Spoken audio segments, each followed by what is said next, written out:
आज सावित्रीबाई फुले की बात करेंगे। बहुत ज़्यादा तो मुझे नहीं लगता इसमें आएगा, बट कुछ इंपॉर्टेंट चीज़ें हैं।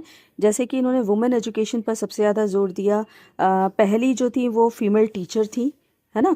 और उस समय की सोशल वर्कर थी, जबकि समाज में बहुत रूढ़िवादिता थी, बहुत ऑर्थोडॉक्सी थी, है ना।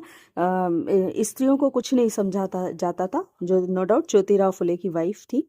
और इनके नाम से बहुत जगह अब इंस्टीट्यूशंस भी हैं। इनका कुछ संग्रह है, जो काव्य फुले जो कविताओं का संग्रह है, Jyotirao speeches, Savitribai letters to Jyotirao, और एक है भवन काशी सुबोध रत्नाकर। ये याद रह जाए आपको, बहुत अच्छी बात है, क्योंकि हो सकता है इसमें से कुछ आ जाए। जैसा कि मैंने पहले भी बताया, वुमेन एजुकेशन पर बहुत जोर दिया था। उस समय में जबकि ऑर्थोडॉक्सी थी, रूढ़िवादिता थी, इन्होंने अपने पति की चिता को आग खुद दी थी, और विडो के बेटे को अडॉप्ट किया था, और बाद में उसको हायर एजुकेशन, शायद डॉक्टर, हाँ डॉक्टर बनाया था, मेडिकल लाइन में उसे डाला था।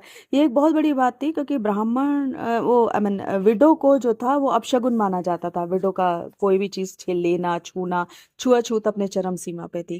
तो ऐसे समय में इन्होंने बहुत सारे जात पात का भेद मिटाया, बहुत सारी चीज़ें ऐसी की जो उन चीज़ों को रूढ़िवादिता को तोड़ती थी, ऑर्थोडॉक्सी को तोड़ती थी।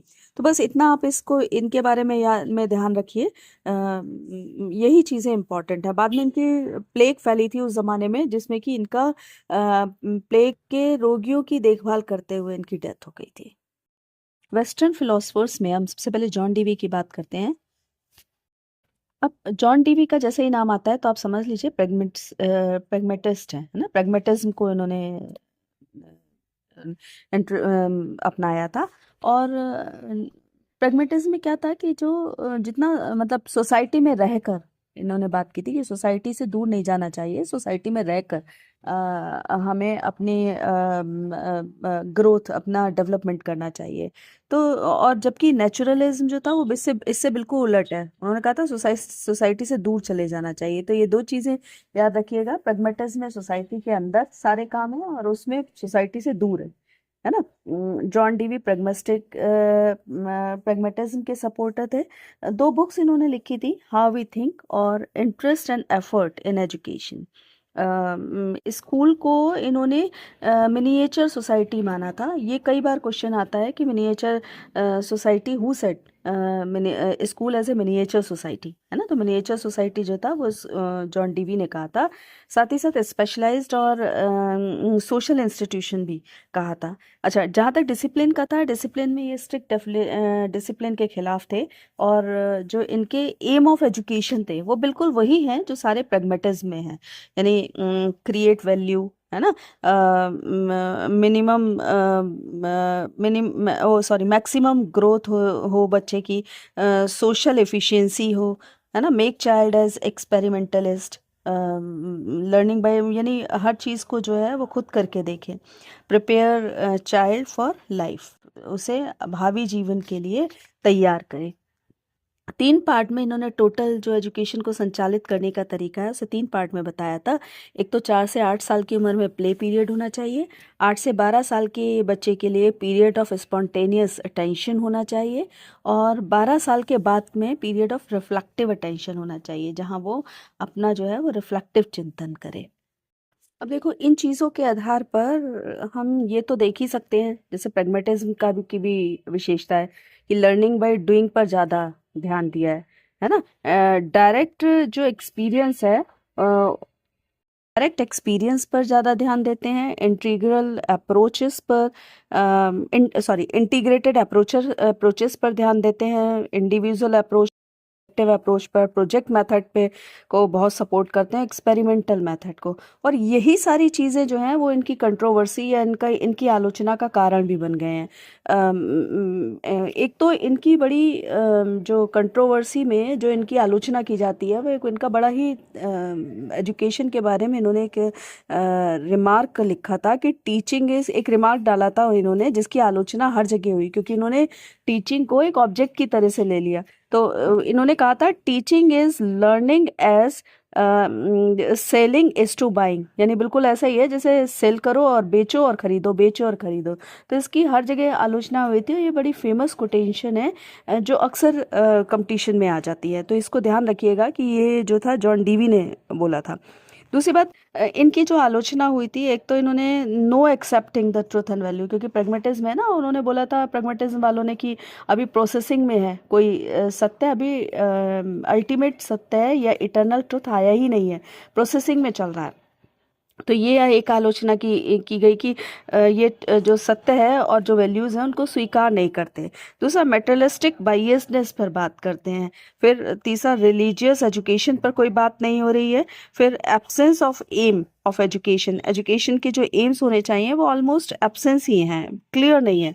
Limitation of learning by doing, अब हर काम को आप ये कहो कि खुद करके सीखो, खुद करके सीखो, तो ये जो है इसकी भी तो लिमिटेशंस है। तो ये लिमिटेशंस, प्रोजेक्ट मेथड, हर चीज़ को प्रोजेक्ट मेथड से करो तो सिलेबस कितना लंबा जाएगा, कितना ड्यूरेशन उसको लगेगा। और यही वजह है कि टीचर्स के लिए जो है वो हैवी बर्डन है ना। एक too much emphasis on individual differences, मतलब बहुत ज़्यादा इन्होंने इंडिविजुअल डिफरेंसेस पर जोर दिया है। अगर हम इंडिविजुअल डिफरेंसेस पर इतना जोर देते रहेंगे तो ग्रुप में कोई भी एक्टिविटी किस तरीके से कराएंगे। और जबकि जो प्रैग्मेटिज्म है उसमें हम सोसाइटी में रह के कार्य को करने की बात करते हैं। तो इन कई जगह इनकी जो है वो आलोचना इस आधार पर की गई है। सो ये जॉन डीवी का हो गया। रूसो की बात करेंगे। रूसो जो हैं वो फ्रांस की क्रांति के जनक कहे जाते हैं। नेचुरलिस्ट हैं और उसके फॉलोअर्स थे। इन्होंने सोसाइटी के बारे में कहा था, देखो प्रैग्मेटिज्म ने बोला था सोसाइटी के अंदर रहना चाहिए, है ना, और इन्होंने बोला था सोसाइटी से जितना हो सके दूर चले जाओ, क्योंकि society is full of evils and artificial, बुराइयों से भरी हुई है सोसाइटी, और आर्टिफिशियलिटी है, कृत्रिमता है उसमें। हम अपने घर में कुछ और व्यवहार करते हैं और जैसे ही हम बाहर सोसाइटी के लोगों से मिलते हैं हमारा व्यवहार कुछ और हो जाता है।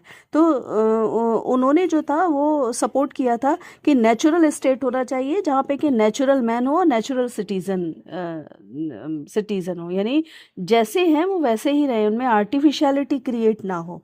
3 बुक्स थी इनकी, एमाइल, सोशल कॉन्ट्रैक्ट और कन्फेशन। लास्ट बुक कन्फेशन है। एमाइल है जो एक बच्चे के ऊपर आधारित है और इसमें इन्होंने जो है वो एजुकेशन को 4 भागों में बांटा है।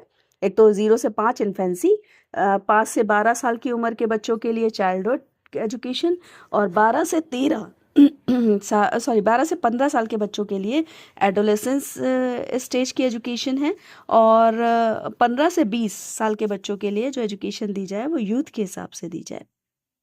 एजुकेशन, वुमेन के एजुकेशन पर इन्होंने बहुत ज़्यादा जोर दिया है। तो इसी के आधार पर इन्होंने जो है वो करिकुलम सेट किया है कि 0 से 5 इन्फेंसी बच्चों के लिए ऐसा करिकुलम होना चाहिए, 5 से 12 साल के बच्चों के लिए इस तरीके का करिकुलम होना चाहिए क्योंकि वो चाइल्डहुड स्टेज में होते हैं। 12 से 15 साल के बच्चों के लिए एडोलेसेंस स्टेज है तो उसी तरीके का करिकुलम, 15 से 20 में यूथ के अकॉर्डिंग करिकुलम होना चाहिए। यानी एजुकेशन जो है वो इतने इन डिफरेंट स्टेजेस के अकॉर्डिंग होनी चाहिए, और बच्चे की यानी जो ये बच्चे की ये जो एडोलेसेंस स्टेज है, इन्फेंसी है, चाइल्डहुड है, उसकी प्रकृति के अनुसार ही उसको एजुकेशन देनी चाहिए। एजुके जो वुमेन है उनकी उसके लिए इन्होंने अलग से स्टेजेस दिए हैं और वुमेन एजुकेशन पर बहुत ज़्यादा जोर दिया है। अच्छा, दूसरी जो बुक्स हैं, एमाइल और सोशल कॉन्ट्रैक्ट, जो ये जो 2 बुक्स हैं ये अक्सर कंपटीशन में पूछ ली जाती हैं। सोशल कॉन्ट्रैक्ट में वही है कि समाज के ऊपर बात की है कि जो इंसान जब जन्म लेता है तो बिल्कुल प्योर होता है, लेकिन जैसे जैसे वो नेचर में पहुंचता जाता है, जैसे जैसे वो नेचर से दूर होता जाता है, यानी इस आर्टिफिशियल सोसाइटी में पहुंचता जाता है, वैसे वैसे बंधनों में बंधने लगता है और धीरे धीरे वो उसी आर्टिफिशियल बिहेवियर करना सीख जाता है। तो ये रूसो और जॉन डीवी में डिफरेंस भी है। अच्छा, एक चीज़ और है, रूसो ने कहा था कि नेगेटिव एजुकेशन की बात की थी कि सोसाइटी से दूर रह के एजुकेशन देनी चाहिए, है ना, लेकिन जो जॉन डीवी है उन्होंने कहा था सोसाइटी के पास ही एजुकेशन देनी चाहिए क्योंकि आफ्टर ऑल उसे सोसाइटी में ही जाना है है ना। ये एक बहुत बड़ा डिफरेंस है। एक बहुत अच्छी इनकी कोटेशन है जो काफी पॉपुलर है, लेट चिल्ड्रन बी चिल्ड्रन। मतलब बच्चे को बच्चा ही रहने दो, उसे समाज की बुराइयां उसके अंदर हावी मत होने दो। अब इन्होंने क्या कहा है कि जो टीचर है वो सेकंड प्लेस पे होता है। पहली जो प्राइमरी जो प्लेस है वो बच्चे की है, बच्चे के नेचर के अकॉर्डिंग उसको देना चाहिए। इन्होंने कहा कि जो टीचर है वो इंस्ट्रक्टर नहीं होना चाहिए, एक गाइड की भूमिका उसे निभानी चाहिए। दूसरी एक इन्होंने बड़ी महत्वपूर्ण बात कही थी कि रिवार्ड और पनिशमेंट की कोई जगह नहीं है। अगर आपको याद हो तो पिछली वीडियो में मैंने आपको बताया था कि एमाइल में बच्चे की स्टोरी है और उन्होंने बताया था कि बच्चे ने गुस्से में आके विंडो का शीशा तोड़ दिया। तो कोई पनिशमेंट या रिवॉर्ड या कुछ कहने की जरूरत नहीं। रात को जब उसको ठंड लगेगी, शीशा टूटा है, तो वो अपने आप समझ जाएगा कि उसने क्या गलती की है ना। तो आप मत दीजिए उसको कोई भी रिवॉर्ड या पनिशमेंट, वो अपने आप ही उसको खुद से समझने दीजिए। नेचर उसे खुद सिखा देगी कि क्या गलत है उसके लिए और क्या सही है ना। यही चीज उन्होंने कई बार कोट भी की है कि जो अनफोल्ड उसकी जो नेचर है, जो उसकी शक्तियां हैं, नेचर उसको धीरे धीरे खुद परिस्थितियों उचित परिस्थितियों में जैसे जैसे वो नेचर के अकॉर्डिंग चलता चला जाएगा, अपने आप धीमे धीमे वो डेवलप होता चला जाएगा। शायद मैं रूसो का पूरा नाम बताना भूल गई, जीन जैक्स रूसो इनका पूरा नाम है। अब थोड़ा सा जो है वो नेगेटिव एजुकेशन, निषेधात्मक शिक्षा के बारे में भी पढ़ लीजिए, हो सकता है कि इससे रिलेटेड कोई क्वेश्चन आ जाए। तो एक तो इन्होंने जो है वो नेचुरल डेवलपमेंट पे एम्फेसिस किया है कि बच्चे का नेचर के मतलब उसके नेचुरल डेवलपमेंट होना चाहिए। अपने अनुभव के आधार पे वो सीखे, learn from experience, minimize formal instructions. जो किताबी ज्ञान रटना, ये सब जो इंस्ट्रक्शंस होते हैं, इन सबको उन्होंने मना कर दिया, कम से कम दिया जाए। तभी उन्होंने कहा कि टीचर की जो भूमिका है वो सेकेंडरी है, एज ए गाइड वर्क करे, ना कि इंस्ट्रक्टर के रूप में। दूसरा इन्होंने कहा ट्रेडिशनल जो एजुकेशन है उसके वो बहुत खिलाफ थे, यानी कोई टाइम लिमिट नहीं होनी चाहिए, जो जिसकी जैसी प्रकृति है उसके अकॉर्डिंग वो सीखे। बुक्स की कोई बाउंडेशन नहीं होनी चाहिए, कोई हैबिट फॉर्मेशन नहीं होनी चाहिए और कोई मॉरल फॉर्मेशन नहीं होनी चाहिए। तो ये मुख्य चीज़ें हैं नेगेटिव एजुकेशन की। बाकी नेगेटिव एजुकेशन एक एमाइल बुक और एक सोशल कॉन्ट्रैक्ट बुक्स जो है वो इनके बारे में आ सकता है। मेरे ख्याल में इससे ज़्यादा रूसो के बारे में नहीं आएगा। रूसो के बारे में वीडियो यदि पसंद आई हो तो चैनल को लाइक कीजिए, सब्सक्राइब कीजिए और कमेंट्स डालिए। बेल आइकन दबाइए ताकि आपको नए वीडियो का नोटिफिकेशन तुरंत मिल सके। ये जो सीरीज़ मैं शुरू कर रही हूँ इसमें से बहुत कुछ आपके रेलवे में आ सकता है, ऐसा मेरा विश्वास है। आई होप कि आपका पेपर अच्छा जाए, आपका कैरियर सफल हो। Thank you.